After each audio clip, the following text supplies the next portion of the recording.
দাদা আজকে বৈঠক করলেন, আমরা একটা প্রিপারেটরি মিটিং করলাম সব ডিপার্টমেন্টকে নিয়ে কলকাতা কর্পোরেশনে। দুটো জিনিস আছে, কাল থেকে প্রতিমা নিরঞ্জন শুরু হচ্ছে, অর্থাৎ ভাষণ শুরু হবে। তারপরে কালকে একটা ওটা যদিও অন্ধ্র আর উড়িষ্যার দিকে চলে যাচ্ছে ঝড়টা, কিন্তু একটা বড় বৃষ্টির শঙ্কা আছে কলকাতায়। তাই কলকাতায় আমাদের এক সপ্তাহ আগে যে বৃষ্টিটা হয়েছে এটা একটা বড় এক্সপিরিয়েন্স হয়েছে। সেই জন্য আমরা আগের থেকে কিছু প্রিকশন, যেরকম পাম্প ডেপ্লয়মেন্ট, যেমন পাম্পিং স্টেশনগুলোকে অন্টো রাখা। মুখ্যমন্ত্রী এই ব্যাপারে আমার সাথে কথা বলেছে, এবং সেকশন মেশিন যেখানে একেবারে লাস্টেও জল যায় না সেসব জায়গায় সেকশন মেশিন দিয়ে, ব্লোব্যাট মেশিন দিয়ে ওগুলোকে তোলা। কিন্তু আমি আজকে আপনাদের থ্রু দিয়ে কলকাতার নাগরিকদের একটা রিকোয়েস্ট করছি। একটা রিকোয়েস্ট হলো পুজো কমিটিগুলোকে, যে যখন খুব বেশি বৃষ্টি হবে, অনেকগুলো জায়গায় পুজো কোম্পানি টেম্পোরারি লাইন নিয়েছেন সিএসসি থেকে। সিএসসি এবং পুজো কমিটির দায়িত্ব হবে সেই লাইনগুলো সেই সময় বন্ধ রাখা, সিএসসিকে দিয়ে বন্ধ করানো, এবং ওই যে বাড়িতে যে টুনি বাল্ব বা যেগুলো সাজায় যেসব, সেগুলো যেন বন্ধ থাকে, যাতে সেই বাড়ির গায়ে বা অনেক সময় পোল থেকে নেন লাইন, সেগুলো যাতে সেই সময় ডেঞ্জারাস না হয়ে যায়, এটা একটা। দ্বিতীয় হচ্ছে যে পুজো কমিটি এই ভেতরে অনেক প্যান্ডেলের ভেতরে অনেক প্লাস্টিক্স, বোতল, এগুলো সব পড়ে থাকে। সেগুলো বৃষ্টি হলেই ভেসে এসে নালাগুলোকে জাম করে দেয়।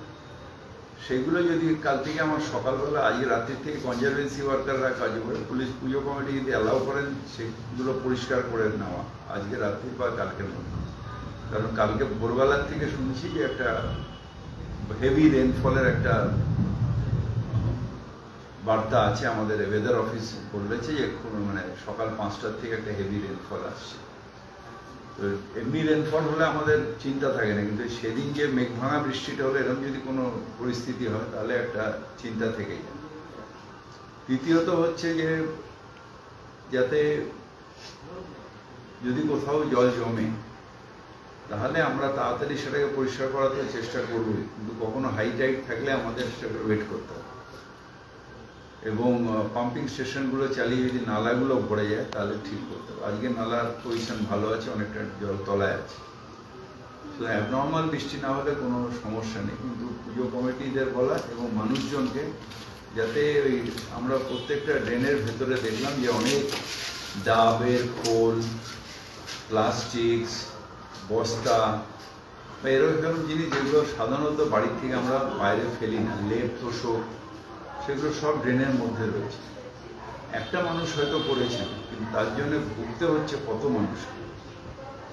সুতরাং এই জায়গাটা আমাদের একটু সবারই সচেতনতা দরকার, যে আমি আমার জিনিসটা ভালো জায়গায় দূরে ফেলে আসবো না বা ভ্যাটে ফেলবো না, আর বাড়ির সামনে কোনো একটা ড্রেনের মধ্যে ঢুকিয়ে দিলাম বা ফেলে দিলাম বা জলে ভেসে চলে গেল, সেইটা পুরো আমার এলাকার সব মানুষের ওখানে ওয়াটার লগিং হয়ে সবার অসুবিধা হবে। এবং তার মধ্যে যদি একটা এই ডিস্ট্রিবিউশন হয়ে যায় তাহলে তো একটা প্রাণী চলে গেছে। সুতরাং এই জায়গাটা আমাদের একটু কনসাস থাকার, এবং পুজো কমিটির থেকে আমি সহযোগিতা চাইছি যে এই বৃষ্টির সময় যেন তারা এই লাইটগুলো বন্ধ করে দেয়। সিএসসিকেও আমাদের কমিশনার কথা বলছেন যাতে যেগুলো টেম্পোরারি লাইন বিশেষ করে দিয়েছেন, যেগুলো রাস্তাঘাটে ওই কেবল তুলে দিয়ে লাইন দিয়েছেন ওরা, ওই বক্স দিয়ে টিনের বক্স করে লাইন দিয়েছেন, সেগুলো যদি ওয়াটার লগিং হয় তাহলে সেগুলোকে যেন বন্ধ করে দেয় সিএসসি। এটা সিএসসিকে অলরেডি আমরা জানিয়ে দিয়েছি। এবং আগের ঘাটগুলো দেখতে যাব, কারণ ঘাটগুলো কালকের থেকে নিরঞ্জন শুরু হচ্ছে। ন্যাচারালি একদিকে ওপর দিয়ে বৃষ্টি, তারপরে ঘাট, এগুলোকে আমাদের খুব কশাসলি কালকের দিনটা করতে হবে। এর আগের দিনের বৃষ্টিতেই আমরা দেখেছি বহু মানুষ প্রাণ হারালেন, বিদ্যুৎস্পৃষ্ট হয়ে। সেই ক্ষেত্রে সিএসসির সঙ্গে আলাদাভাবে কিছু বলা আছে যাতে সেটা তো গভর্নমেন্ট লেভেলে হচ্ছে, আমি সেইটা নিয়ে বলছি না। আমার কাজ হচ্ছে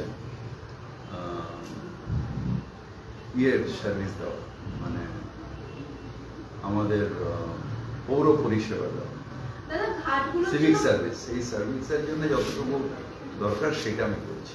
ঘাটগুলোর জন্য কি সতর্কতা থাকছে মূলত?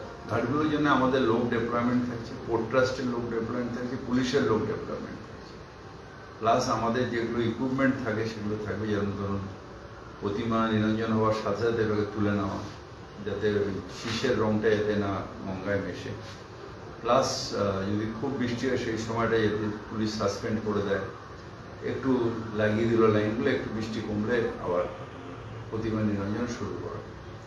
এই কাজগুলো আমরা ঘাটে গিয়ে এই অ্যারেঞ্জমেন্টগুলোকে করবো। যেহেতু উৎসবের মৌসুম, এই সময় কেন্দ্রীয় সরকার 3% ভাতা বৃদ্ধি করলো, মানে আমি আজকে শুধু আমার একটা খুব এমার্জেন্সি, এটা যেহেতু বৃষ্টির মাথায়, এটা নিয়ে আমি ইয়ে করছি মিটিং। আমার এগুলো গভর্নমেন্ট লেভেলে উত্তর দেওয়া।